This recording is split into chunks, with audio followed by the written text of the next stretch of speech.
ನಮಸ್ತೆ ವಿದ್ಯಾರ್ಥಿಗಳೇ, ನಿಮ್ಮೆಲ್ಲರೂ ಕೂಡ ಈ ದಿನದ ತರಗತಿಗೆ ಸ್ವಾಗತವನ್ನು ಬಯಸುತ್ತಾ, ಈ ದಿನದ ತರಗತಿಯಲ್ಲಿ ನಾವು 8ನೇ ತರಗತಿಯ ಗದ್ಯ ಭಾಗ 3 ತಲಕಾಡಿನ ವೈಭವ ಎನ್ನುವ ಒಂದು ಪ್ರವಾಸ ಸಾಹಿತ್ಯದ ಬಗ್ಗೆ ನಾವು ತಿಳ್ಕೊಳ್ಳೋಣ.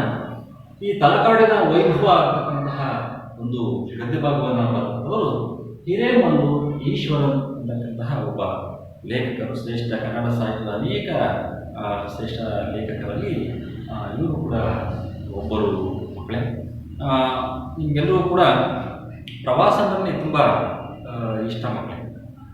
ನಾವು ಜ್ಞಾನಾರ್ಜನೆಯನ್ನು ನಾವು ಪಡ್ಕೋಬೇಕು ಅಂತಂದರೆ ನಾವು ಕೆಲವೊಂದು ಪುಸ್ತಕಗಳನ್ನು ಓದೋದ್ರ ಮುಖಾಂತರ ಜ್ಞಾನವನ್ನು ಪಡ್ಕೋತೀವಿ. ಹಾಗೆ ನಾವು ಅನೇಕ ಸ್ಥಳಗಳನ್ನು ನೋಡೋದ್ರ ಮುಖಾಂತರ ನಾವು ಹೆಚ್ಚಿನ ಒಂದು ಜ್ಞಾನವನ್ನು ಪಡ್ಕೋತೀವಿ ಮಕ್ಕಳೇ.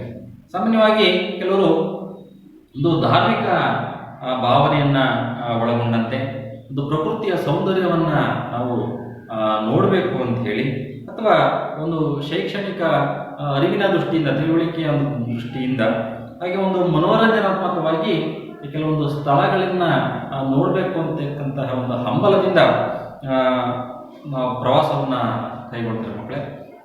ಆ ಪ್ರವಾಸ ಅಂತಕ್ಕಂಥದ್ದು ಕನ್ನಡ ಸಾಹಿತ್ಯ ಒಂದು ಏನು ಪ್ರಕಾರಗಳಲ್ಲಿ ಪ್ರವಾಸ ಸಾಹಿತ್ಯವು ಕೂಡ ಒಂದು ಪ್ರಕಾರ. ಆ ಪ್ರವಾಸದ ಒಂದು ಹಿನ್ನೆಲೆಯಲ್ಲಿ ನಾವು ನೋಡಿದಾಗ ಪ್ರವಾಸ ಕಥನವನ್ನು ಇಲ್ಲಿ 3 ರೀತಿಯಾಗಿ ನಾವು ಗಮನಿಸ್ತೀವಿ ಮಕ್ಕಳೇ. ಒಂದು ವಿದೇಶಿಯ ಪ್ರವಾಸ ಕಥನಗಳು, ದೇಶೀಯ ಪ್ರವಾಸ ಕಥನಗಳು, ಹಾಗೆ ಸ್ಥಳೀಯ ಪ್ರವಾಸ ಕಥನಗಳು ಅಂತ ಹೇಳಿ ನಾವು ವಿಭಾಗವನ್ನು ಮಾಡ್ಕೊಂಡಿದ್ದೀವಿ ಮಕ್ಕಳೇ ಅಧ್ಯಯನದ ದೃಷ್ಟಿಯಿಂದ. ಇಲ್ಲಿ ಏನು ತಲಕಾಡಿನ ವೈಭವ ಅಂತಕ್ಕಂತಹ ಏನು ಗದ್ಯ ಭಾಗವಿದೆ, ಇದರಲ್ಲಿ ಸ್ಥಳೀಯ ಪ್ರವಾಸ ಸಾಹಿತ್ಯದ ಒಂದು ಒಳಭಾಗದಲ್ಲಿ ಬರ್ತಕ್ಕಂತಹ ಒಂದು ಗದ್ಯ ಭಾಗ ಮಕ್ಕಳೇ. ಹಾಗಾಗಿ ಇಲ್ಲಿ ನಾವು ಈ ಒಂದು ತಲಕಾಡು ಅಂತಕ್ಕಂತಹ ಏನು ಕರ್ನಾಟಕದ ಒಂದು ಶ್ರೇಷ್ಠ ಸ್ಥಳಗಳಲ್ಲಿ, ಪುಣ್ಯ ಭೂಮಿಯಲ್ಲಿ ಈ ಒಂದು ತಲಕಾಡು ಕೂಡ ತನ್ನದೇ ಆಗಿರ್ತಕ್ಕಂಥ ಮಹತ್ವವನ್ನು ಪಡ್ಕೊಂಡಿದೆ ಮಕ್ಕಳೇ. ಇದನ್ನು ಹಿರೇಮಲ್ಲೂರು ಈಶ್ವರನ್ ಅವರು ಅದನ್ನು ನೋಡಿರ್ತಕ್ಕಂತಹ ಅನುಭವವನ್ನು ಬರವಣಿಗೆಯ ಮೂಲಕ, ಸಾಹಿತ್ಯದ ಮೂಲಕ ನಮಗೆ ತಿಳಿಸಲಿಕ್ಕೆ ಒಂದು ಪ್ರಯತ್ನವನ್ನು ಮಾಡಿದ್ದಾರೆ ಮಕ್ಕಳೇ. ಇವತ್ತಿನ ದಿನದ ತರಗತಿಯಲ್ಲಿ ನಾವು ನಿಮ್ಮೆಲ್ಲರನ್ನೂ ಕೂಡ ತಲಕಾಡಿನಲ್ಲಿ ನಾವು ನಿಮ್ಮನ್ನು ಕರ್ಕೊಂಡು ಹೋಗ್ತಾ ಇದ್ದೀವಿ. ನೀವೆಲ್ಲರೂ ಕೂಡ ಸಿದ್ಧರಾಗಿದ್ದೀನಿ ಅಂತ ಭಾವಿಸ್ಕೊಂಡು ನಾನು ಇವತ್ತಿನ ದಿವಸ ಈ ತಲಕಾಡಿನ ವೈಭವ ಅಂತಕ್ಕಂತಹ ಒಂದು ಏನು ಗದ್ಯ ಭಾಗ ಇದೆ ಅದನ್ನು ತಿಳಿಸ್ಲಿಕ್ಕೆ ಮುಂದಾಗಿದ್ದೀನಿ. ಈ ಗದ್ಯ ಭಾಗವನ್ನು ನಾವು ತಿಳ್ಕೊಳ್ಳೋಕ್ಕಿಂತ ಮುಂಚಿತವಾಗಿ ಈ ಗದ್ಯ ಭಾಗವನ್ನು ಬರೆದಿರ್ತಕ್ಕಂತಹ ಲೇಖಕರಾಗಿರ್ತಕ್ಕಂತಹ ಹಿರೇಮಲ್ಲೂರು ಈಶ್ವರನ್ ಇವರ ಬಗ್ಗೆ ನಾವು ತಿಳ್ಕೊಂಡು ನಂತರ ಗದ್ಯ ಭಾಗವನ್ನು ನಾವು ತಿಳ್ಕೊಳ್ಳೋಣ. ಹಿರೇಮಲ್ಲೂರು ಈಶ್ವರನ್ ಇವರ ಒಂದು ಕಾಲ ಎಷ್ಟು ಅಂತಂದ್ರೆ 11/1/1922ರಲ್ಲಿ ಇವರು ಜನನ ಆಗುತ್ತೆ. ಇವರ ಕಾಲ ಎಷ್ಟು? 11/1/1922. ಇವರ ಸ್ಥಳ ಯಾವುದು ಅಂತಂದ್ರೆ ಹಾವೇರಿ ಜಿಲ್ಲೆಯ ಸಿಗ್ಗಾಂವಿ ತಾಲೂಕಿನ ಹಿರೇಮಲ್ಲೂರು ಅಂತಕ್ಕಂಥದ್ದು ಹಿರೇಮಲ್ಲೂರು ಈಶ್ವರನ್ ಅವರ ಒಂದು ಸ್ಥಳ. ಹಿರೇಮಲ್ಲೂರು ಈಶ್ವರನ್ ಅವರ ಸ್ಥಳ ಯಾವುದು? ಹಾವೇರಿ ಜಿಲ್ಲೆಯ ಸಿಗ್ಗಾಂವಿ ತಾಲೂಕಿನ ಹಿರೇಮಲ್ಲೂರು ಅಂತಕ್ಕಂಥದ್ದು ನಮ್ಮ ಲೇಖಕರ ಸ್ಥಳ. ಇವರು ಅನೇಕ ಕೃತಿಗಳನ್ನ ಬರೆದಿದ್ದಾರೆ. ಅದರಲ್ಲಿ ಪ್ರಮುಖವಾಗಿರ್ತಕ್ಕಂತಹ ಕೃತಿಗಳು ಕವಿ ಕಂಡ ನಾಡು ಅಂತಕ್ಕಂತಹ ಒಂದು ಪ್ರವಾಸ ಕಥನ, ಹಾಗೆ ವಿಷ ನಿಮಿಷಗಳು, ಭಾರತದ ಹಳ್ಳಿಗಳು, ವಲಸೆ ಹೋದ ಕನ್ನಡಿಗನ ಕಥೆ ಅಂತಕ್ಕಂತಹ ಕೃತಿ, ಹಾಲಾಹಲ, ರಾಜ ರಾಣಿ ಬೇಕೋ, ಶಿವನ ಬುಟ್ಟಿ, ತಾಯಿ ನೋಟ, ಹೀಗೆ ಅನೇಕ ಕೃತಿಗಳನ್ನ ಹಿರೇಮಲ್ಲೂರು ಈಶ್ವರನ್ ಅವರು ಬರೆದಿದ್ದಾರೆ. ಪ್ರಸ್ತುತ ಏನು ಗದ್ಯ ಭಾಗ ಏನಿದೆ ತಲಕಾಡಿನ ವೈಭವ ಅಂತಕ್ಕಂಥದ್ದು ಹಿರೇಮಲ್ಲೂರು ಈಶ್ವರನ್ ಅವರ ಕವಿ ಕಂಡ ನಾಡು ಎನ್ನುವ ಪ್ರವಾಸ ಕಥನದಿಂದ ಒಂದು ಏನು ಪ್ರಸ್ತುತ ಗದ್ಯ ಭಾಗವನ್ನು ಆಯ್ಕೆ ಮಾಡಿಕೊಂಡು ಸಂಪಾದಿಸಿ ನಿಗದಿಪಡಿಸಿದರೆ ಮಕ್ಕಳೇ. ಇಲ್ಲಿ ಈ ಪ್ರವಾಸ ಕಥನ ತುಂಬಾ ಉತ್ತಮವಾಗಿರ್ತಕ್ಕಂತಹ ಪ್ರವಾಸ ಕಥನ. ಕವಿ ಕಂಡ ಸ್ವಾಗತಿಸಿದ್ದು ನಮ್ಮಲ್ಲಿ ಆತ್ಮೀಯತೆಯನ್ನು ಹೆಚ್ಚಿಸಿತ್ತು ವಿದ್ಯಾರ್ಥಿಗಳೇ. ಹೀಗೆ ನಾನು ಹೋಗಿರ್ತಕ್ಕಂಥ ನನ್ನ ಅನುಭವಗಳನ್ನು ಹೀಗೆ ಸಾಹಿತ್ಯ ರೂಪದಲ್ಲಿ ಬರೆದ್ರೆ ಅದನ್ನೇ ನಾವು ಪ್ರವಾಸ ಸಾಹಿತ್ಯ ಅಂತೇಳಿ ಕರಿತೇವೆ. ಮತ್ತು ಈ ಪ್ರವಾಸ ಸಾಹಿತ್ಯದಲ್ಲಿ ಅಲ್ಲಿರ್ತಕ್ಕಂಥ ಇತಿಹಾಸವನ್ನು, ಅಲ್ಲಿರ್ತಕ್ಕಂಥ ಸಂಸ್ಕೃತಿ, ಆಚಾರ ವಿಚಾರಗಳನ್ನೆಲ್ಲ ಸೇರಿಸಿ, ನಮ್ಮ ಅನುಭವಗಳನ್ನು ಕೂಡ ಸೇರಿಸಿ ಅದನ್ನು ಒಂದು ಸಾಹಿತ್ಯವಾಗಿಸಿದ್ದಲ್ಲಿ ಅದನ್ನೇ ನಾವು ಪ್ರವಾಸ ಸಾಹಿತ್ಯ ಅಂತೇಳಿ ಕರಿತೇವೆ.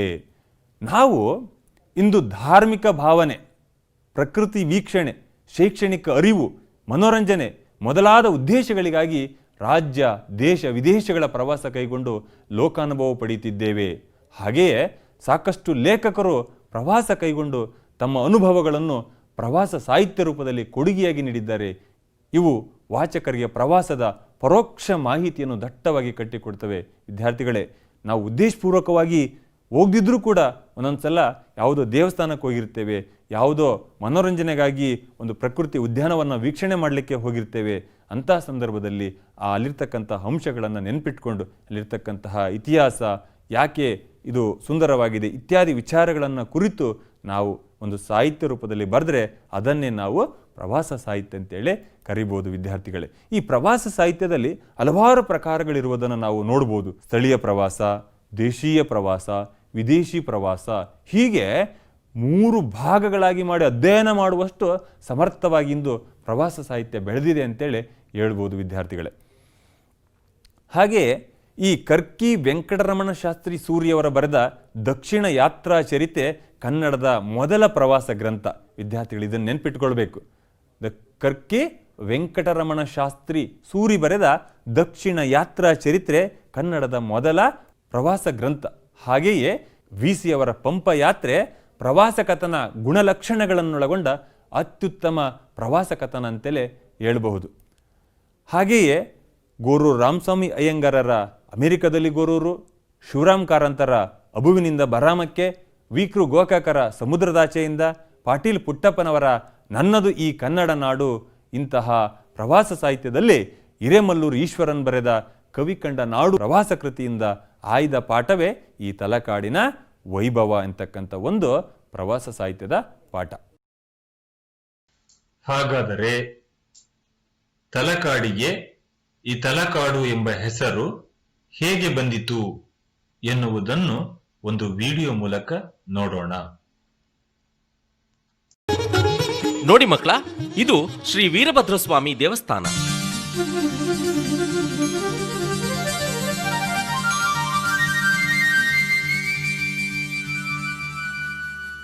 ತಲ ಕಾಡ ಅನ್ನೋ ಇಬ್ರು ಬೇಟೆಗಾರರು ಇಲ್ಲಿ ವಾಸ ಇದ್ರು.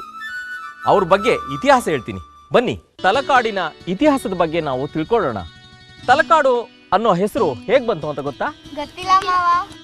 ನೀವು ಆ ವೀರಭದ್ರೇಶ್ವರ ಸ್ವಾಮಿ ದೇವಸ್ಥಾನದಲ್ಲಿ 2 ವಿಗ್ರಹಗಳನ್ನ ನೋಡಿದ್ರಿ, ತಲ ಮತ್ತು ಕಾಡ. ಅವ್ರಗಳ ಬಗ್ಗೆ ವಿವರವಾಗಿ ಹೇಳ್ತೀನಿ. ನೀವು ನೋಡ್ತಾ ಇರೋ ಈ ಪ್ರದೇಶ ಒಂದು ಕಾಲದಲ್ಲಿ ದಟ್ಟವಾದಂತ ಅರಣ್ಯ ಆಗಿತ್ತಂತೆ. ಆ ಅರಣ್ಯದಲ್ಲಿ ಇಬ್ರು ಬೇಟೆಗಾರರು ಬೇಟೆ ಆಡಕ್ ಬರ್ತಿದ್ರಂತೆ. ಒಬ್ಬನ ಹೆಸರು ತಲಾ ಅಂತ, ಇನ್ನೊಬ್ಬನ ಹೆಸರು ಕಾಡ ಅಂತ. ಆ ಬೇಟೆಗಾರರು ಈ ಅರಣ್ಯದಲ್ಲಿ ಒಂದು ಆಶ್ಚರ್ಯ ನೋಡಿದ್ರಂತೆ. ಅರಣ್ಯದಲ್ಲಿ ಒಂದು ವಿಶೇಷವಾದ ದೊಡ್ಡ ಮರ. ಆ ಮರದಲ್ಲೊಂದು ಪೊಟ್ರೆ ಇತ್ತಂತೆ. ಆ ಕಾಡ್ನಲ್ಲಿದ್ದ ಒಂದು ಆನೆ ತನ್ನ ಸೊಂಡ್ಲಲ್ಲಿ ಎಲ್ಲಿಂದಾನೋ ತಾವರೆ ಹೂವ ತಂದು ಆ ಪೊಟ್ರೆ ಒಳಗಡೆ ಹಾಕಿ ಸೊಂಡ್ಲೆತ್ತಿ ನಮಸ್ಕಾರ ಮಾಡಿ ಹೋಯ್ತಿತ್ತಂತೆ.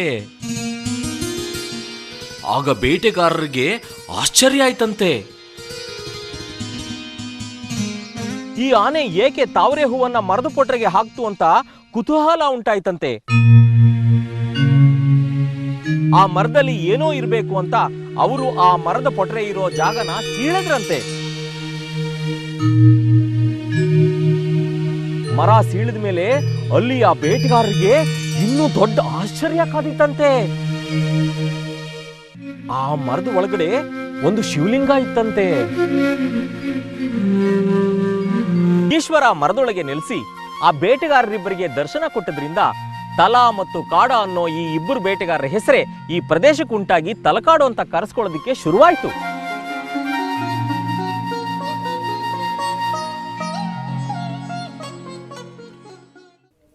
ವಿದ್ಯಾರ್ಥಿಗಳೇ, ಹಾಗಾದರೆ ಈ ಪಾಠದ ಆಶಯ ಭಾವ ಏನು, ಯಾಕೆ ಈ ಪಾಠವನ್ನು ನಾವು ಓದಬೇಕು ಅನ್ನುವ ವಿಚಾರಗಳನ್ನು ನೋಡುವುದಾದರೆ, ಕರ್ನಾಟಕ ಎನ್ನುವಂಥದ್ದು ಶ್ರೀಗಂಧದ ಬೀಡು, ಚಂದನವನಗಳ ನಾಡು, ಚಿನ್ನದ ಕಣಿ ಎಂಬ ಪ್ರತೀತಿ ಇರತಕ್ಕಂಥದ್ದನ್ನು ನಾವು ನೋಡಬಹುದು.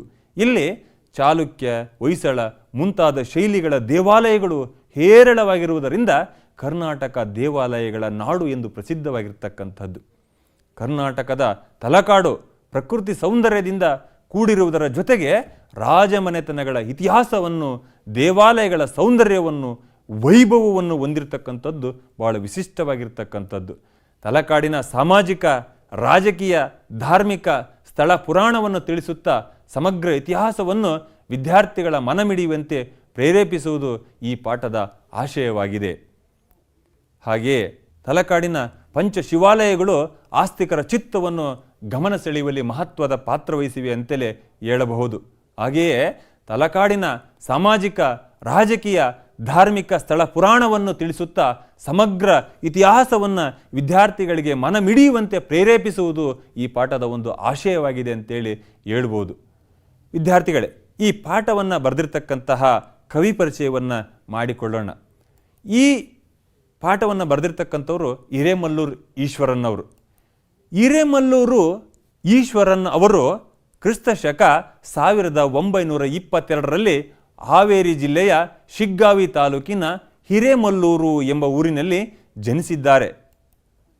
ಇವರು ಬರೆದಿರ್ತಕ್ಕಂತಹ ಕೃತಿಗಳನ್ನು ನಾವು ಗಮನಿಸುವುದಾದರೆ ಕವಿಕಂಡ ನಾಡು, ವಿಷ ನಿಮಿಷಗಳು, ಭಾರತದ ಹಳ್ಳಿಗಳು, ವಲಸೆ ಹೋದ ಕನ್ನಡಿಗನ ಕತೆ, ಹಾಲಾಹಲ, ರಾಜಾರಾಣಿ ದೇಕೋ, ಶಿವನ ಬುಟ್ಟಿ, ತಾಯಿ ನೋಟ, ಹೀಗೆ ಹಲವಾರು ಕೃತಿಗಳನ್ನು ಬರೆದು ಪ್ರಸಿದ್ಧರಾಗಿರ್ತಕ್ಕಂಥವರು ಈ ಹಿರೇಮಲ್ಲೂರು ಈಶ್ವರನ್ನವರು. ಇವರಿಗೆ ದೊರೆತಿರ್ತಕ್ಕಂಥ ಪದವಿಗಳು ಯಾವ್ಯಾವು ಎನ್ನುವುದನ್ನು ನೋಡುವುದಾದರೆ, ಇವರು ಒಬ್ಬ ಸಮಾಜ ಶಾಸ್ತ್ರಜ್ಞರು. ಬಹುಮುಖ್ಯವಾಗಿ ಸಮಾಜ ಶಾಸ್ತ್ರಜ್ಞರಾಗಿರ್ತಕ್ಕಂಥ ಇವರು ಅಂತಾರಾಷ್ಟ್ರೀಯ ಪುರಸ್ಕೃತ ಸಾಹಿತಿ. ಅಲ್ಲದೆ ಕೆನಡಾದ ಯಾರ್ಕ್ ವಿಶ್ವವಿದ್ಯಾಲಯದಲ್ಲಿ ಸಮಾಜಶಾಸ್ತ್ರದ ಪ್ರಾಧ್ಯಾಪಕರು ಕೂಡ ಆಗಿದ್ದರು. ಅಲ್ಲದೆ ಆಕ್ಸ್ಫರ್ಡ್ ವಿಶ್ವವಿದ್ಯಾಲಯದಿಂದ ಡಾಕ್ಟರೇಟ್ ಪದವಿಯನ್ನು ಪಡೆದಿರ್ತಕ್ಕಂಥವ್ರು. ಶ್ರೀಯುತರ ಹರಿಹರನ ಕೃತಿಗಳು ಒಂದು ಸಂಖ್ಯಾ ನಿರ್ಣಯ ಮಹಾಪ್ರಬಂಧಕ್ಕೆ ಡಾಕ್ಟರೇಟ್ ದೊರಕಿದೆ. ಹಿರೇಮಲ್ಲೂರು ಈಶ್ವರನ್ ಅವರ ಕವಿಕಂಡ ನಾಡು ಎಂಬ ಪ್ರವಾಸ ಕಥನ ಕೃತಿಯಿಂದ ಆಯ್ದ ಪಾಠವೇ ತಲಕಾಡಿನ ವೈಭವ. ಹಾಗಾದರೆ ಈ ತಲಕಾಡಿನ ವೈಭವ ಪಾಠದಲ್ಲಿ ಏನೆಲ್ಲ ವಿಚಾರಗಳನ್ನು ತಿಳಿದುಕೊಳ್ಳಬಹುದು ಅನ್ನುವಂಥದ್ದನ್ನು ಒಂದೊಂದಾಗಿ ನೋಡೋಣ. ಮೊದಲನೇದಾಗಿ ಶಿವನ ಸಮುದ್ರದಲ್ಲಿ ಲೇಖಕರು, ಅವರಿಗೆ ಸುಬ್ರಹ್ಮಣ್ಯರ ಆತಿಥ್ಯ. 1950ನೇ ಇಸವಿ ಅಕ್ಟೋಬರ್ ತಿಂಗಳು ಮಂಗಳವಾರ 20ನೇ ತಾರೀಕು ಶಿವನ ಸಮುದ್ರದ ಪ್ರವಾಸಿಗರ ನಿಲುಮನೆಯಲ್ಲಿ ಕುಳಿತುಕೊಂಡು ಈ ದಿನದ ಪಯಣ ವಿವರ ಬರೆಯುತ್ತಿದ್ದೇನೆ. ಹಿರೇಮಲ್ಲೂರು ಈಶ್ವರನ್ ಅವರು ಈ ಮಾತನ್ನು ಆರಿಸಿಕೊಳ್ಳಲಾಗಿದೆ. ಹಾಗಾದರೆ ಈ ತಲಕಾಡಿನ ವೈಭವ ಅಂತಕ್ಕಂತಹ ಗದ್ಯ ಭಾಗದಲ್ಲಿ ಬರ್ತಕ್ಕಂತಹ ಪ್ರಮುಖ ಅಂಶಗಳು ಯಾವುವು ಅನ್ನೋದನ್ನ ನೋಡಿದಾಗ, ಈ ಒಂದು ಗದ್ಯ ಭಾಗದಲ್ಲಿ ಕರ್ನಾಟಕ ಅಂತಕ್ಕಂತಹ ಏನು ನಮ್ಮ ರಾಜ್ಯ ಏನಿದೆ, ಆ ರಾಜ್ಯದಲ್ಲಿ ಅನೇಕ ಪ್ರದೇಶಗಳನ್ನು ನಾವು ಗಮನಿಸ್ತೀವಿ ಮಕ್ಕಳು. ಆ ಪ್ರದೇಶಗಳನ್ನು ನಾವು ವರ್ಣನೆ ಮಾಡುವಂತಹ ಏನು ಬಗೆಯೇ ತುಂಬ ಅದ್ಭುತವಾಗಿರ್ತಕ್ಕಂತಹ ಒಂದು ಅಂಶ. ಅದರಲ್ಲಿ ನಾವು ಕರ್ನಾಟಕವನ್ನು ಶ್ರೀಗಂಧದ ನಾಡು ಅಂತೇಳಿ ಕರಿತೀವಿ, ಚಂದನಗಳ ನಾಡು ಅಂತ ಕರಿತೀವಿ. ಇದರ ಒಂದು ಚಿತ್ರಣವನ್ನ ನಮ್ಮ ಏನು ಕರ್ನಾಟಕ ರಾಜ್ಯದ ಒಂದು ಚಿತ್ರಣವನ್ನ ನಾವು ತಿಳ್ಕೊಳ್ಳಲಿಕ್ಕೆ ಒಂದು ಗದ್ಯ ಭಾಗ ಸೂಕ್ತವಾಗಿರುತ್ತೆ. ಹಾಗೆ ಅದರಲ್ಲಿಯೂ ಕೂಡ ಈ ತಲಕಾಡಿನ ಒಂದು ವಿಶೇಷತೆ, ತಲಕಾಡು ಅಂತಕ್ಕಂತಹ ಪ್ರದೇಶದ ವಿಶೇಷತೆಯಾದ ಚಿತ್ರಣವನ್ನ ನಮಗೆ ಲೇಖಕರು ಈ ಗದ್ಯ ಭಾಗದಲ್ಲಿ ತಿಳಿಸಿಕೊಡ್ತಾರೆ. ಹಾಗೆ ಈ ಒಂದು ತಲಕಾಡಿನ ಒಂದು ಸಾಮಾಜಿಕ, ರಾಜಕೀಯ, ಒಂದು ಧಾರ್ಮಿಕ, ಒಂದು ಸ್ಥಳ ಪುರಾಣದ ಒಂದು ಮಾಹಿತಿಯನ್ನು, ಐತಿಹ್ಯವನ್ನು, ಇತಿಹಾಸವನ್ನ ನಮಗೆ ತಿಳಿಸಿಕೊಡ್ತಾರೆ ಮಕ್ಕಳೇ. ಹಾಗೆ ಈ ಗದ್ಯ ಭಾಗದಲ್ಲಿ ಬರ್ತಕ್ಕಂತಹ ಇವತ್ತಿನ ಗದ್ಯ ಭಾಗದಲ್ಲಿ ಬರ್ತಕ್ಕಂತಹ ಪದಗಳ ಅರ್ಥವನ್ನ ನಾವು ಗಮನಿಸಿದ್ರೆ, ಅನರ್ಘ್ಯ, ಅನರ್ಘ್ಯ ಅಂದ್ರೆ ಶ್ರೇಷ್ಠ ಅಂತೇಳಿ. ಮಸುಕು ಅಂದರೆ ಅಸ್ಪಷ್ಟವಾಗಿರ್ತಕ್ಕಂಥದ್ದು, ಸ್ಪಷ್ಟತೆ ಇಲ್ಲದೆ ಉದ್ರೇಕಗೊಳ್ಳುವುದು, ಅತಿಶಯೋಕ್ತಿ ಅಂಶ. ತಾಸು ಅಂದರೆ ಗಂಟೆ, ತಾಸು ಅಂದರೆ ಗಂಟೆ. ನೇಸವು ಅಂದರೆ ಸೂರ್ಯ, ಪಡುವಣ ಅಂದರೆ ಪಶ್ಚಿಮ ದಿಕ್ಕು, ಪಡುವಣ ಅಂದರೆ ಪಶ್ಚಿಮ ದಿಕ್ಕು. ಪಾತ್ರಗಿತ್ತಿ ಅಂತಂದ್ರೆ ಚಿಟ್ಟೆ. ಹಾಗಾದ್ರೆ ಇವತ್ತಿನ ದಿನದ ತರಗತಿಯಲ್ಲಿ ನಾವು ಗದ್ಯ ಭಾಗವನ್ನು ನಾವು ಗಮನಿಸೋಣ ಮಕ್ಕಳೇ. ಇವೆಲ್ಲರೂ ಕೂಡ ಪುಸ್ತಕವನ್ನು ಗಮನಿಸಿ. ಪುಟ ಸಂಖ್ಯೆ 22 ಗದ್ಯ ಭಾಗ 3 ತಲಕಾಡಿನ ವೈಭವ ಅಂತಕ್ಕಂಥದ್ದು. ಈ ಗದ್ಯ ಭಾಗವನ್ನು ಬರ್ತಕ್ಕಂಥವ್ರು ಹಿರೇಮಲ್ಲೂರು ಈಶ್ವರನ್ ಅಂತಕ್ಕಂಥ ಒಬ್ಬ ಶ್ರೇಷ್ಠ ಪ್ರವಾಸ ಕಥನದ ಲೇಖಕರು. ಈ ಗದ್ಯ ಭಾಗವನ್ನು ನಾನು ಮಾದರಿ ವಾಚನವನ್ನು ಮಾಡ್ತೀನಿ ಮಕ್ಕಳೇ, ಅದನ್ನು ನೀವು ಬೆರಳಿಟ್ಟು ಗಮನಿಸಿ ನೋಡ್ತಾ ಇದ್ದೀವಿ. 1950ನೇ ಸವಿ ಅಕ್ಟೋಬರ್ ತಿಂಗಳು ಮಂಗಳವಾರ 20ನೇ ತಾರೀಕು ಶಿವನ ಸಮುದ್ರದ ಪ್ರವಾಸಿಗರ ನಿಲ್ಮನೆಯಲ್ಲಿ ಕುಳಿತುಕೊಂಡು ಈ ದಿನದ ಪಯಣದ ವಿವರ ಬರೆಯುತ್ತಿದ್ದೇನೆ. ಈಗ ರಾತ್ರಿ 12 ಹೊಡೆದು 15 ನಿಮಿಷವಾಗಿದೆ. ಸುತ್ತಣ ಲೋಕವೆಲ್ಲ ಮಲಗಿಕೊಂಡಿದೆ. ನನ್ನ ಬಳಿ ಈ ತಂಗು ಮನೆಯಲ್ಲಿ ನನ್ನ ಗೆಳೆಯರು, ಕನ್ನಡದ ಯಾತ್ರಿಕರು ಮಲಗಿಕೊಂಡಿದ್ದಾರೆ. ಇಂದು ದಿನವೆಲ್ಲ ಅಲೆದು ಅವರು ದಣಿದು ನಿದ್ರೆ ಹೋಗಿದ್ದಾರೆ. ಶಿವನ ಸಮುದ್ರವನ್ನು ಒಳ ಸೇರುವ ಮುನ್ನ ಬಾಗಿಲ ಬಳಿ ನಿಂತ ಸುಬ್ರಹ್ಮಣ್ಯಂ ನಮ್ಮನ್ನು ವಿಶ್ವಾಸದಿಂದ ಸ್ವಾಗತಿಸಿದರು. ನಿಲ್ಮನೆಯನ್ನು ಕೂಡಲೇ ಖಾಲಿ ಮಾಡಿಸಿದರು. ಹಾಸಿಕೊಟ್ಟರು. ಊಟ ಉಪಚಾರದ ಬಗೆಗೆ ಕೇಳಿದರು. ಕೊನೆಗೆ ಹೋಗುವಾಗ ಗುಡ್ ನೈಟ್ ಅಂದರು. ಸುಬ್ರಹ್ಮಣ್ಯಂ ನೌಕರರೆನ್ನಬಹುದು, ಆದರೆ ಅವರತ್ತ ಸ್ವಾಗತ ವಿಶ್ವಾಸದ ನುಡಿ ನೆನೆದರೆ ನಾವು ಸುಬ್ರಹ್ಮಣ್ಯನಿಗಿಂತ ಸಣ್ಣವರು ಎನ್ನುವಲ್ಲಿ ಸಂದೇಹವಿಲ್ಲ. ತಲಕಾಡಿನ ಇತಿಹಾಸದಲ್ಲಿ ಗಂಗರ ಇತಿಹಾಸ, ಜೈನ ಧರ್ಮದ ವಿವರಣೆ ಇದೆ. ಕನ್ನಡ ಸಾಹಿತ್ಯದ ಕಥನವಿದೆ. ಹೊಯ್ಸಳ ವಾಸ್ತುಶಿಲ್ಪದ ವಿವರಣೆ ಇದೆ. ಎಲ್ಲಕ್ಕೂ ಮಿಗಿಲಾಗಿ ಕನ್ನಡವೇ ಧರ್ಮ, ಕನ್ನಡವೇ ಬಾಳಿನ ಪರಿಪೂರ್ಣತೆ ಎಂದು ಬಗೆದು ಅದಕ್ಕಾಗಿ ಹೋರಾಡಿ ಮಡಿದ ವೀರರ ಉಜ್ವಲ ಚರಿತ್ರೆ ಇದೆ. ಗಂಗರ ರಾಜ್ಯ ಗಂಗಾವಾಡಿ ಎಂದು ಹೆಸರಾಗಿದೆ. ಅವರ ಮೊದಲ ರಾಜಧಾನಿ ಕೋಲಾರ. ಸುಮಾರು ಕ್ರಿಸ್ತಶಕ 500ರ ಹೊತ್ತಿಗೆ ಕೋಲಾರದಿಂದ ಹರಿವರ್ಮ ರಾಜಧಾನಿಯನ್ನು ತಲಕಾಡಿಗೆ ತಂದನು. ಅಲ್ಲಿಂದ ಮುಂದಕ್ಕೆ 5 ಶತಮಾನಗಳವರೆಗೆ, ಅಂದರೆ 10ನೇ ಶತಮಾನದವರೆಗೂ ಗಂಗರ ಆಳ್ವಿಕೆ ನಡೆಸಿದರು. ಮಾರಸಿಂಹ, ರಾಚಮಲ್ಲ, ರಕ್ಕಸ ಗಂಗರು ಒಂದು ತಲಕಾಡು ಪುಣ್ಯಭೂಮಿ. ಅವರೊಂದಿಗೆ ಕೊನೆಯವರೆಗೂ ಒಂದು ಹಿರಿಯ ಜೀವ ಇದ್ದಿತು. ಅವನ ಹೆಸರು ಚಾವುಂಡರಾಯ. ಆತ ಮಾರಸಿಂಹ, ರಾಚಮಲ್ಲ, ರಕ್ಕಸ ಗಂಗರ ಮಂತ್ರಿ. ಅವನನ್ನು ಜನ ಹೆಸರು ಹಿಡಿದು ಕರೆಯುತ್ತಿರಲಿಲ್ಲ. ರಾಯ, ಅಣ್ಣ ಎಂದು ಸಂಬೋಧಿಸುತ್ತಿದ್ದರು.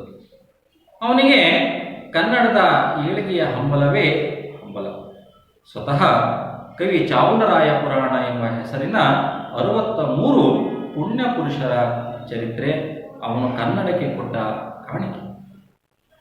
10ನೇ ಶತಮಾನದ ಕೊನೆಯ ಭಾಗದಲ್ಲಿ ಮುದುವಳಲಿನಿಂದ ತಂದೆ ತಾಯಿಯರಿಗೆ ಹೇಳದೆ ಬಳೆ ಮಾರುವ ಉದ್ಯಮವನ್ನು ಕೃಷ್ಣಾ ತೀರದ ಮಳಲಿನಲ್ಲಿ ಮುಚ್ಚಿಟ್ಟು ತಲಕಾಡಿಗೆ ರನ್ನ ಓಡಿ ಬಂದನು.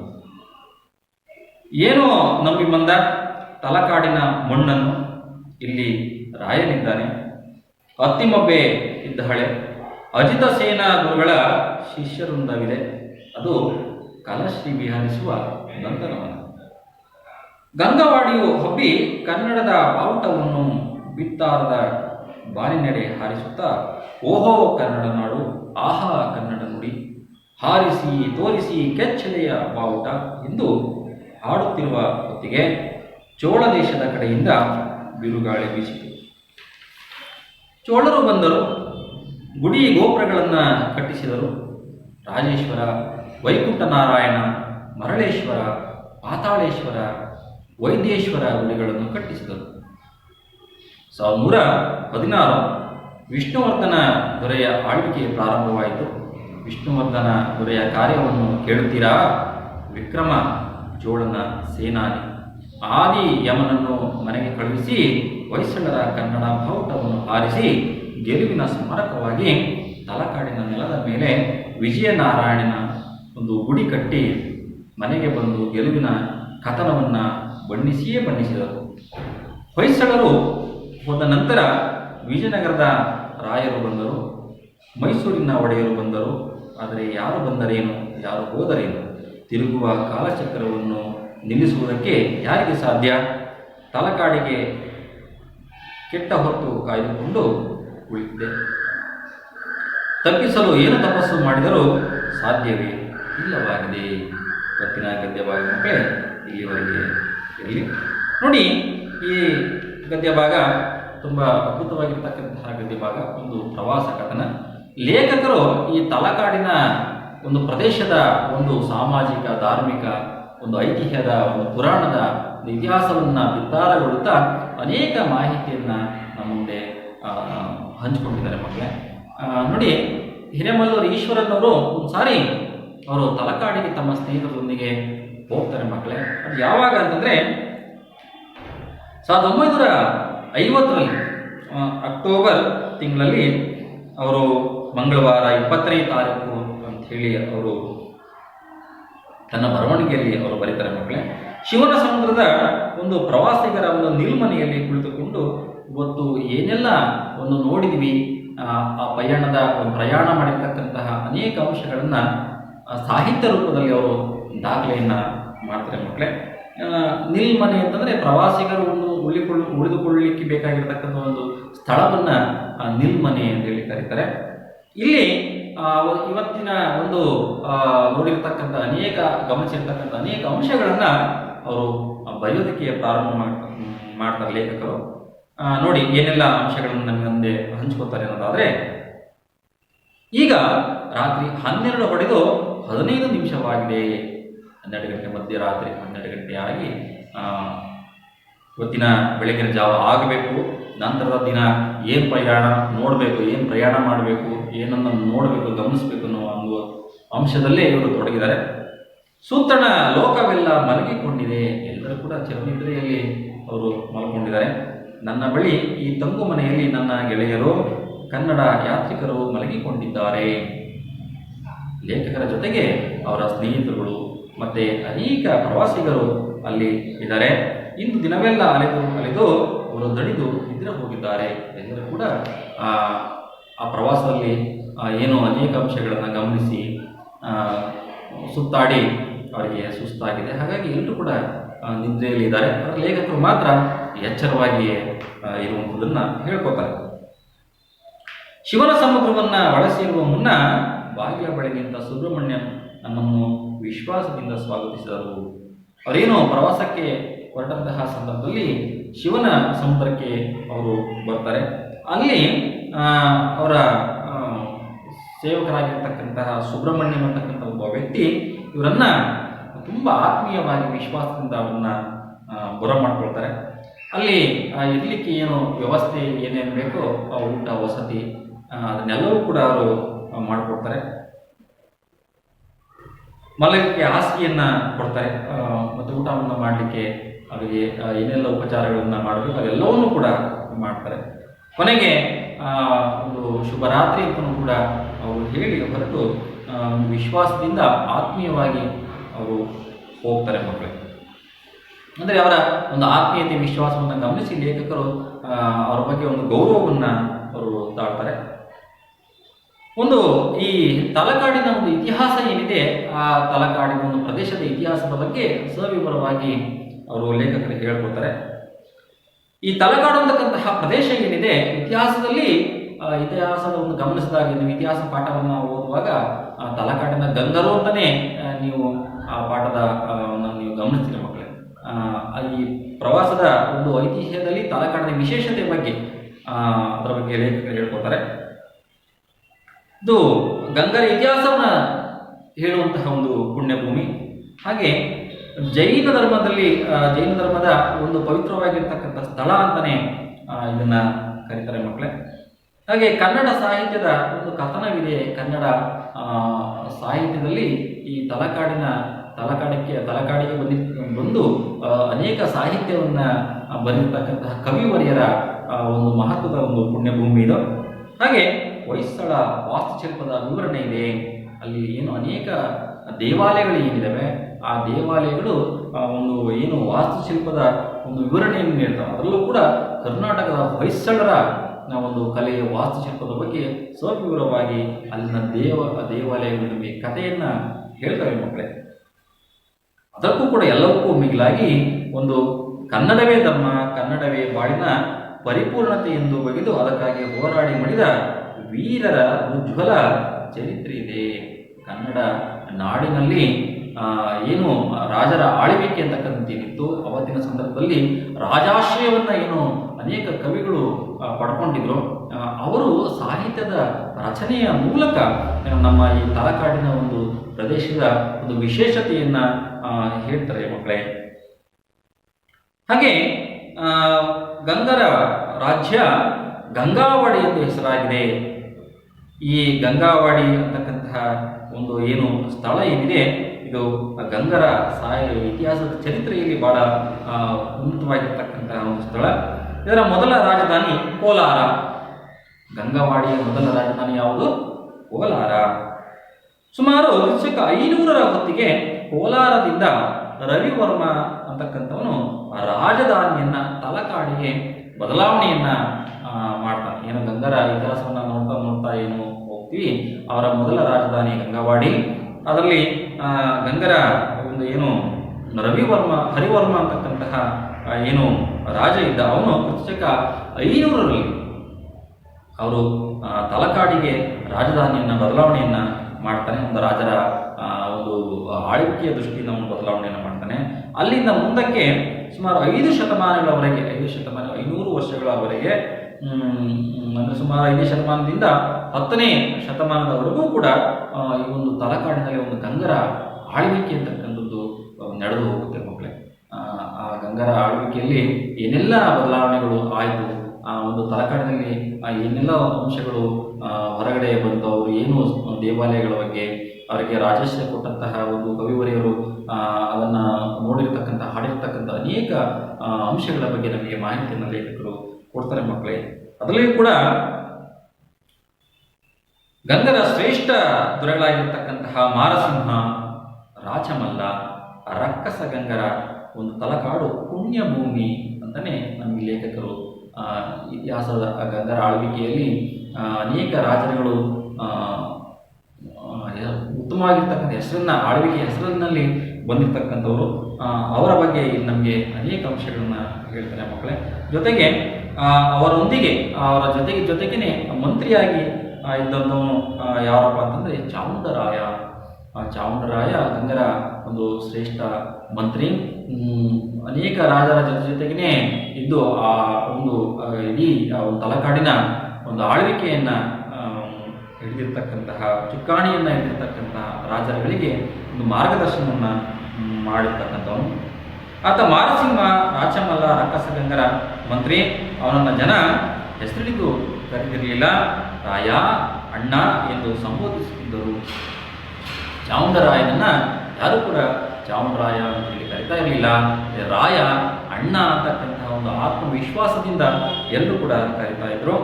ಅವನಿಗೆ ಕನ್ನಡದ ಏಳಿಗೆಯ ಹಂಬಲವೇ ಹಂಬಲ, ಕನ್ನಡ ಸಾಹಿತ್ಯದ ರಚನೆಯ ಬಗ್ಗೆ ತುಂಬ ಆಸಕ್ತಿ ಇತ್ತು. ಕನ್ನಡ ಭಾಷೆಯ ಬೆಳವಣಿಗೆಯಲ್ಲಿ ಚಾವುಂಡರಾಯನ ಹೆಸರು ಅಗ್ರಗಣ್ಯ ಶ್ರೇಷ್ಠದಲ್ಲಿ ಒಂದಾಗಿದೆ ಅಂತಕ್ಕಂಥ ಅಂಶವನ್ನು ನಾವು ನೆನಪು ಮಾಡ್ಕೊಳ್ಬೋದು ಮಕ್ಕಳೇ. ಅಲ್ಲಿ ಮುಖ್ಯವಾಗಿ ಮಂತ್ರಿ ಆಗಿದ್ರೂ ಕೂಡ, ಗಂಗರ ಶ್ರೇಷ್ಠ ಮಂತ್ರಿ ಆಗಿದ್ರೂ ಕೂಡ ಸಾಹಿತ್ಯ ರಚನೆಯಲ್ಲಿ ಇವರು ಲೇಖನಿ ಹಿಡಿದರೆ ಕವಿ ಆಗ್ತಾ ಇದ್ರು, ಖಡ್ಗ ಹಿಡಿದರೆ ಅವರು ಸೈನಿಕರಾಗಿ ನಿಲ್ತಾ ಇದ್ರು. ಹಾಗೆ ರಾಜರುಗಳಿಗೆ ಒಂದು ಮಾರ್ಗದರ್ಶನವನ್ನು ಕೂಡ ಇವರು ಮಾಡ್ತಾ ಇದ್ರು. ಇಲ್ಲಿ ಮುಖ್ಯವಾಗಿ ಚಾವುಂಡರಾಯ ಬರೆಯತಕ್ಕಂತಹ ಕೃತಿ ಯಾವುದು ಅಂತಂದ್ರೆ ಚಾವುಂಡರಾಯ ಪುರಾಣ ಅಂತಕ್ಕಂಥದ್ದು. ಈ ಕೃತಿ ಯಾವುದ್ರ ಬಗ್ಗೆ ಹೇಳುತ್ತೆ ಅಂತಂದ್ರೆ ಜೈನ ಧರ್ಮದಲ್ಲಿ ಇರತಕ್ಕಂತಹ ಶ್ರೇಷ್ಠ 63 ಏನು ಪುಣ್ಯ ಪುರುಷರಿದ್ದಾರೆ. ಆ ಪುಣ್ಯ ಪುರುಷರ ಬಗ್ಗೆ ಒಂದು ಇತಿಹಾಸವನ್ನ ಹೇಳುವಂಥದ್ದು ಯಾವುದು ಅಂದ್ರೆ ಚಾವುಂಡರಾಯ ಪುರಾಣ ಅಂತೇಳಿ.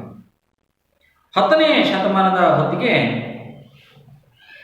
ಕೊನೆಯ ಭಾಗದಲ್ಲಿ ಏನಾಯಿತು, ಮುದುವಳನಿಂದ ತಂದೆ ತಾಯಿಯರಿಗೆ ಹೇಳದೆ ಬಳೆ ಮಾರುವ ಉದ್ಯಮವನ್ನ ಕೃಷ್ಣಾ ತೀರದ ಮಳೆನಲ್ಲಿ ಮುಚ್ಚಿಟ್ಟು ತಲಕಾಡಿಗೆ ರನ್ನ ಓಡಿ ಬಂದ. ಕನ್ನಡ ಸಾಹಿತ್ಯದ ಕವಿವರ್ಯರಲ್ಲಿ ರನ್ನ ಅಗ್ರಗಣ್ಯ. ಏನು 10ನೇ ಶತಮಾನದಲ್ಲಿ ಅನೇಕ ಶ್ರೇಷ್ಠ ಕವಿಗಳು ಬರ್ತಾರೆ, ಪಂಪ, ರನ್ನ, ಪೊನ್ನ. ಅದರಲ್ಲಿ ರನ್ನನ ಒಂದು ಗದಾಯುದ್ಧ ಮತ್ತೆ ಅಜಿತನಾಥ ಪುರಾಣ ಅಂತಕ್ಕಂಥ ಈ ಮಹತ್ವದ ಕೃತಿಗಳೇನಿವೆ ಆ ಕೃತಿಗಳು ರನ್ನನ ಒಂದು ಸಾಹಿತ್ಯ ರಚನೆಯ ಒಂದು ಸೌಂದರ್ಯವನ್ನು ನಮಗೆ ಹೇಳ್ತವೆ. ಇಲ್ಲಿ ರನ್ನ ಮುದುವಳದಿಂದ ಏನು ಬಳೆ ಮಾರುವ ವೃತ್ತಿಯಿಂದ ತಲಕಾಡಿಗೆ ಬಂದಿರತಕ್ಕಂಥ ಒಂದು ಸಂದರ್ಭದಲ್ಲಿ ಆ ತಲಕಾಡಿನ ಒಂದು ಮಣ್ಣಿನ ಸ್ಪರ್ಶದಿಂದ ಸಾಹಿತ್ಯ ರಚನೆ ಮಾಡಲಿಕ್ಕೆ ಸಾಧ್ಯ ಆಯಿತು ಅಂತಕ್ಕಂಥದ್ದು. ಅದರ ಜೊತೆಗೆ ಅವನು ಮತ್ತೆ ಯಾಕೆ ಬಂದಿರಬಹುದು ಅಂತಕ್ಕಂಥದ್ದನ್ನ ಲೇಖಕರು ಗಮನಿಸಿ ಇಲ್ಲಿ ಚಾವುಂಡರಾಯ ಇದ್ದಾನೆ, ಹಾಗೆ ಅತ್ತಿಮಬ್ಬೆ ಇದ್ದಾಳೆ, ಮತ್ತೆ ಅವರ ಜೊತೆಗೆ ಅಜಿತಾ ಸೇನಾ ಗುರುಗಳ ಶಿಷ್ಯರೊಂದಿದೆ. ಅಜಿತಾ ಸೇನಾಚಾರ್ಯರು ಜೈನ ಧರ್ಮದ ಗುರುಗಳಲ್ಲಿ ಶ್ರೇಷ್ಠರು, ಇವರ ಶಿಷ್ಯರು ಕೂಡ ಇಲ್ಲಿದ್ದಾರೆ ಅಂತಕ್ಕಂಥದ್ದು. ಹೀಗೆ ಅಲ್ಲಿ ಒಂದು ಕಲಾಶ್ರೀ ವಿಹರಿಸುವ ನಂದನವನ ಅಂತಕ್ಕಂಥದ್ದನ್ನೇ ಲೇಖಕರು ಗಮನಿಸ್ತಾರೆ. ಮಕ್ಕಳು ಕಲೆಗಳಿಗೆ ಹೆಸರುವಾಸಿ, ಕವಿಗಳಿಗೆ ಹೆಸರುವಾಸಿ, ಶ್ರೇಷ್ಠ ಒಂದು ರಾಜ ವಂಶಗಳು ಆಳ್ವಿಕೆಯನ್ನು ನಡೆಸಿ ಇವತ್ತು ಯಾವುದಕ್ಕೂ ಕೂಡ ಅಂಜದೆ ಅಡುಕದೆ ನೋಡುಗರಿಗೆ ಒಂದು ಪವಿತ್ರ ಸ್ಥಳವಾಗಿಯೂ ಇದೆ, ಒಂದು ಪ್ರಕೃತಿ ಸೌಂದರ್ಯವನ್ನು ಸೃಷ್ಟಿ ಮಾಡ್ತಕ್ಕಂಥ ಸ್ಥಳವೂ ಕೂಡ ಆಗಿದೆ ಅಂತಕ್ಕಂಥ ಅಂಶವನ್ನು ಇಲ್ಲಿ ಲೇಖಕರು ನಮಗೆ ತಿಳಿಸ್ಕೊಡ್ತಾರೆ ಮಕ್ಕಳೇ. ಹಾಗೆ ಗಂಗಾವಾಡಿಯು ಹಬ್ಬಿ ಕನ್ನಡದ ಬಾವುಟವನ್ನು ಬಿತ್ತಾರದ ಬಾನಿ ನಡೆ ಹಾರಿಸುತ್ತಾ ಓಹೋ ಕನ್ನಡ ನಾಡು ಆಹಾ ಕನ್ನಡ ನುಡಿ ಹಾರಿಸಿ ತೋರಿಸಿ ಕೆಚ್ಚದೆಯ ಬಾವುಟ ಎಂದು ಹಾಡುತ್ತಿರುವ ಹೊತ್ತಿಗೆ ನೋಡಿ, ಇಲ್ಲಿ ಗಂಗರು ಕನ್ನಡ ಸಾಹಿತ್ಯದ ರಚನೆಯ ಜೊತೆಗೇನೆ ಅನೇಕ ದೇವಾಲಯಗಳನ್ನು ಕಟ್ಟಿಸುವ ಜೊತೆಗೇನೆ ಕನ್ನಡ ನಾಡಿನ ಬಗ್ಗೆ, ಕನ್ನಡ ಒಂದು ಏನು ಪ್ರಕೃತಿಯ ಸೌಂದರ್ಯವನ್ನು ಹೆಚ್ಚಿಸುವಲ್ಲಿ ಗಂಗರ ಒಂದು ಪಾತ್ರ ತುಂಬ ಅಂಶಗಳನ್ನು ಒಳಗೊಂಡಿರ್ತಕ್ಕಂಥದ್ದು. ಇದನ್ನು ಇತಿಹಾಸವನ್ನು ನೋಡ್ತಾ ನಿಮ್ಗೆ ಗೊತ್ತಾಗ್ತದೆ. ಇತಿಹಾಸದ ಒಂದು ಪಾಠಗಳಲ್ಲಿ ನಿಮಗೆ ಹೆಚ್ಚಿನ ಮಾಹಿತಿನ ತಿಳ್ಕೊತೀರಾ. ಹಾಗೆ ನಂತರ ಗಂಗರ ತರುವಾಯ ಚೋಳರು ಈ ತಲಕಾಡನ್ನು ಆಕ್ರಮಿಸ್ಕೊತಾರೆ. ಈ ಚೋಳರ ಈ ಒಂದು ತಲಕಾಡಿಗೆ ಬಂದು ಅನೇಕ ಗುಡಿ ಗೋಪುರಗಳನ್ನು ಇವರು ಕಟ್ಕೋತಾರೆ ಮಕ್ಕಳೇ. ಅದರಲ್ಲಿಯೂ ಕೂಡ ರಾಜೇಶ್ವರ, ವೈಕುಂಠ ನಾರಾಯಣ, ಮರಳೇಶ್ವರ, ಪಾತಾಳೇಶ್ವರ, ವೈದ್ಯೇಶ್ವರ ಗುಡಿಗಳನ್ನು ಇವರು ಕಟ್ಟಿಸಿದರು. ಚೋಳರು ಯಾವಾಗ ತಲಕಾಡಿಗೆ ಬಂದರು ಅವಾಗ ಏನು ಶ್ರೇಷ್ಠವಾಗಿರ್ತಕ್ಕಂತಹ ರಾಜೇಶ್ವರ, ವೈಕುಂಠ ನಾರಾಯಣ, ಮರಳೇಶ್ವರ, ಪಾತಾಳೇಶ್ವರ, ವೈದ್ಯೇಶ್ವರ ಅಂತಕ್ಕಂತಹ ಗುಡಿಗಳನ್ನು ಇವರು ಕಟ್ಟಿಸಿದರು. ನಂತರ 1116ರಲ್ಲಿ ವಿಷ್ಣುವರ್ಧನ ಅಂತಕ್ಕಂತಹ ದೊರೆ ಅವನ ಆಳ್ವಿಕೆ ಪ್ರಾರಂಭವಾಗುತ್ತೆ.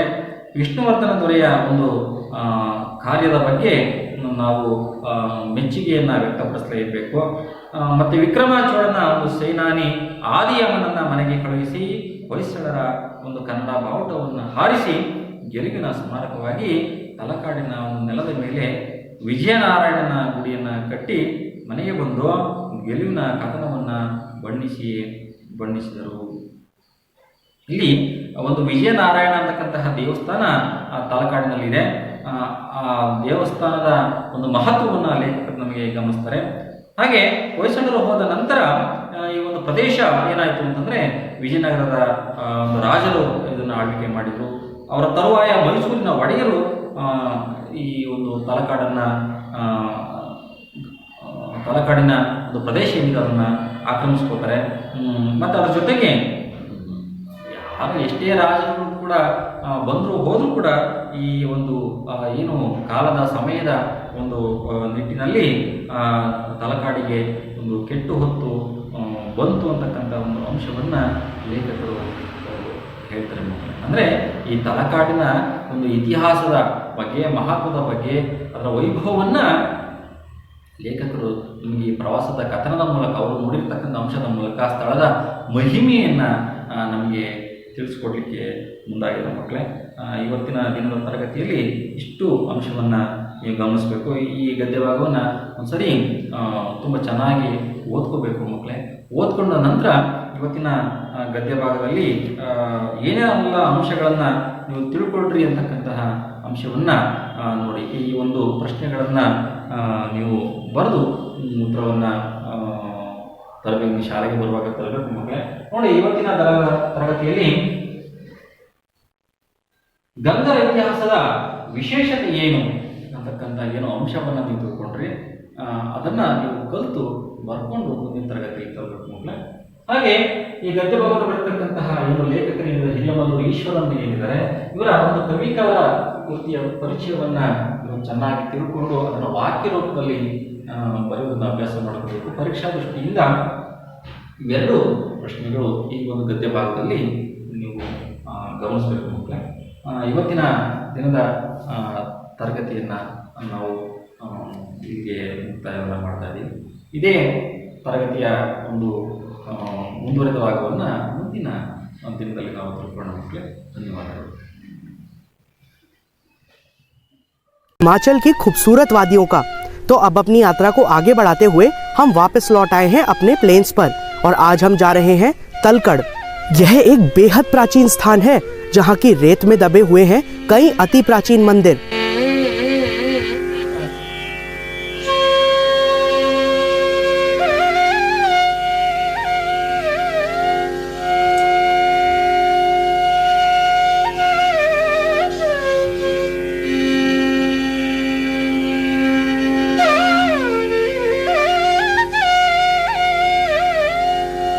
तो चलिए निकल पड़ते हैं तलकड़ की ओर।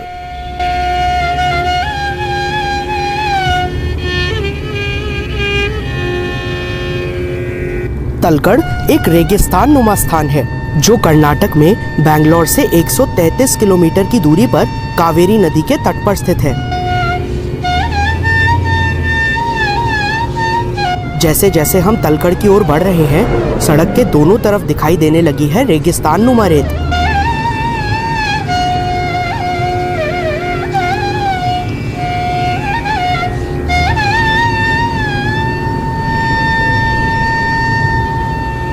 नारियल के पेड़, रेत और अचानक ही आसमान में घने बादलों के कारण छाया अंधेरा एक तिलस्मी रहस्य के उजागर होने का एहसास दिला रहा है। तो लीजिए, हम पहुंच गए हैं तिलस्मी रेगिस्तानी नगरी तलकड़। तलकड़ में 30 से भी अधिक मंदिर थे जो अब रेत के समंदर में समा चुके हैं। कहा जाता है कि ये एक श्राप का परिणाम है। 17वीं सदी में तलकड़ पर राज था विजयनगर साम्राज्य के शासक रंगरैया का। एक असाध्य रोग से पीड़ित होने के कारण वह अपनी राजधानी श्रीरंगपटना को छोड़कर यहाँ तीर्थस्थल तलकड़ आ गए। उनकी पत्नी महारानी रंगम्मा ने फिर राजभार संभाला। अपने पति के अंतिम क्षणों में उनका साथ देने के लिए महारानी रंगम्मा ने सारा राजकार्य मैसूर के ओडेयर राजा को सौंपकर वह खुद भी तलकड़ आ गई। ओडेयर राजा ने फिर तलकड़ समेत संपूर्ण राज्य हथिया लिया। कहा जाता है कि महारानी रंगम्मा के पास एक बेशकीमती नोजजूल अर्थात नासिका का आभूषण था जिसको पाने की तीव्र लालसा थी राजा ओडेयर को। तब महारानी रंगम्मा ने कावेरी नदी के तट पर जाकर अपना आभूषण नदी में फेंक दिया तथा स्वयं भी जल समाधि लेते हुए तलकड़ को श्राप दे दिया कि तलकड़ सदा मिट्टी बन जाए और यहाँ के मंदिर सदा रेत में दबे रहे।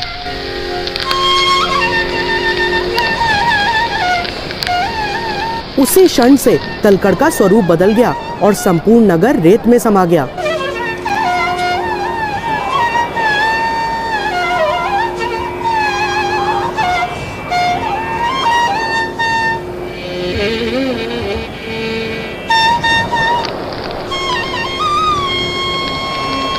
दोस्तों, तलकड़ आज भी कई मीटर गहरी रेत में दबा हुआ है।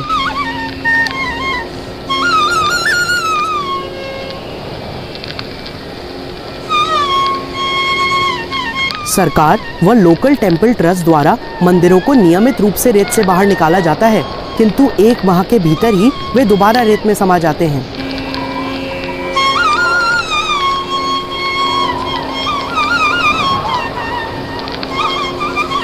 आर्कियोलॉजिस्ट्स तलकड़ की रेत से कुछ ही मंदिरों को एक्सकेवेट कर पाए हैं। ना जाने बंद मुट्ठी से फिसलती रेत की तरह वक्त की मुट्ठी में बंद कितने ही मंदिर आज भी सूर्य के उजाले की प्रतीक्षा कर रहे हैं। चलते हैं एक्सकेवेट किए गए कुछ मंदिरों को देखने।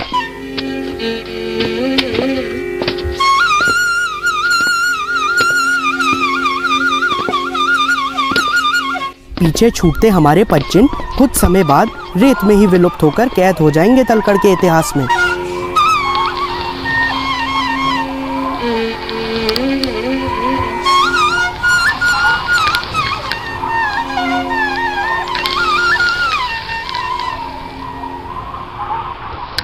ऊपर पहुंचकर आपको तलकड़ का व्यू दिखाते हैं।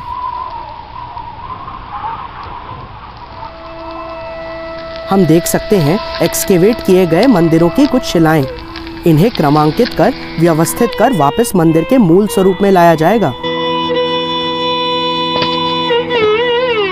प्रचंड धूप से तपकर रेत पैरों को जला रही है।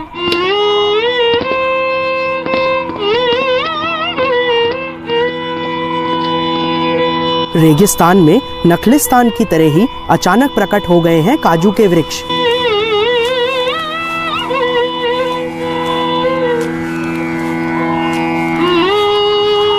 काजुओं को अपने मूल स्वरूप में पेड़ों पर इस प्रकार लदे देखना एक अद्भुत अनुभव है।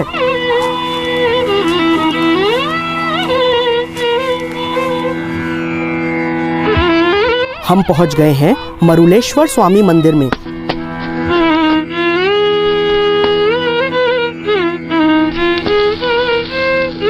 देखिए मंदिर को किस प्रकार चारों ओर से ऊंची रेत के टीलों ने घेरा हुआ है।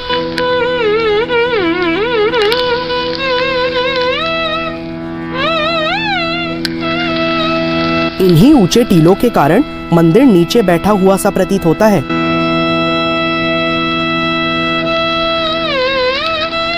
सीढ़ियों पर पसर रही रेत शीघ्र ही पूरे मंदिर को ही अपने अंदर समेट लेगी।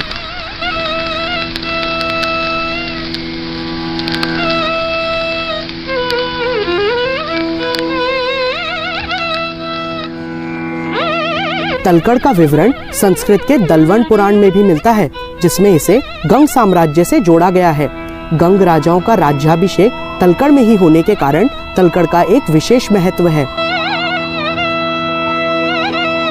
दोस्तों, कर्नाटक में गंग राजाओं द्वारा स्थापित सबसे पुराने मंदिरों में से एक है मरुलेश्वर मंदिर। चलिए मंदिर के गर्भगृह में प्रवेश करते हैं।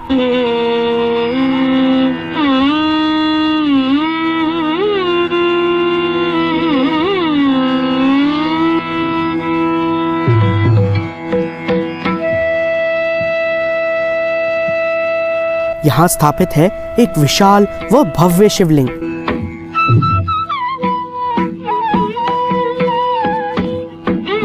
कहते हैं कि इस शिवलिंग को स्वयं ब्रह्मदेव ने स्थापित किया था। पुष्पों से अलंकृत शिवलिंग की शोभा अलौकिक है। स्कंद पुराण के अनुसार शिवलिंग के ऊपर स्थित इस कीर्तिमुख का जन्म भी शिव द्वारा ही हुआ है।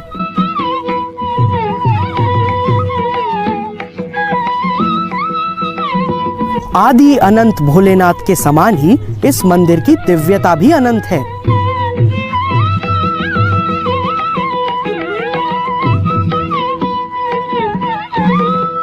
कितना भी निहारें, मन ही नहीं भरता। मंदिर के प्रांगण में वीरभद्र, सूर्य, गणपति व अनेक देवी देवताओं की भी प्रतिमाएं हैं।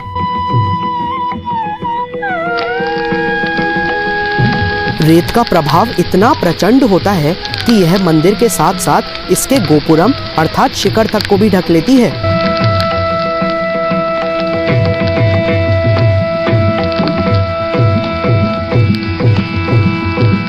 स्वयं नंदी भी सदा रेत के टीलों के मध्य अपने शिव के प्रकट होने की प्रतीक्षा में रहते हैं।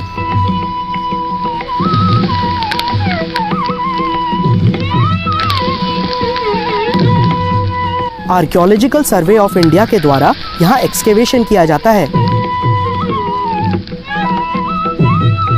रेत में दबे ये मंदिर एक दिन अपने रहस्यों के उजागर होने की प्रतीक्षा में है। कहते हैं ना, विनाश से ही तो शुरुआत होती है सृजन की। बीच रेत में से अंकुरित होता यह नन्हा पौधा प्रत्यक्षीकरण ही तो है नए सृजन का।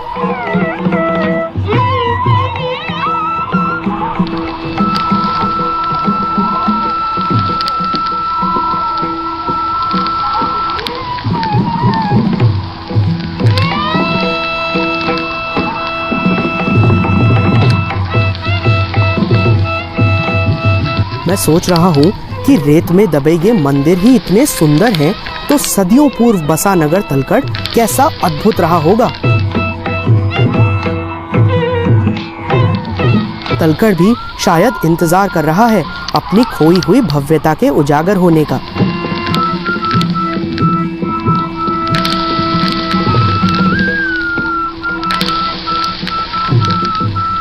तो अब वक्त हो चला है आपसे विदा लेने का। तलकड़ के रहस्यों को और उजागर करेंगे अगले सप्ताह इसी दिन इसी समय इस अद्भुत शो पर, जिसका नाम है भारत दर्शन, एक्सप्लोरिंग द अनएक्सप्लोर्ड। आपके निरंतर प्राप्त हो रहे पत्र व ईमेल्स के लिए धन्यवाद। तो ऋतुराज देवांग को आज्ञा दीजिए। Good bye, good night and see you next week.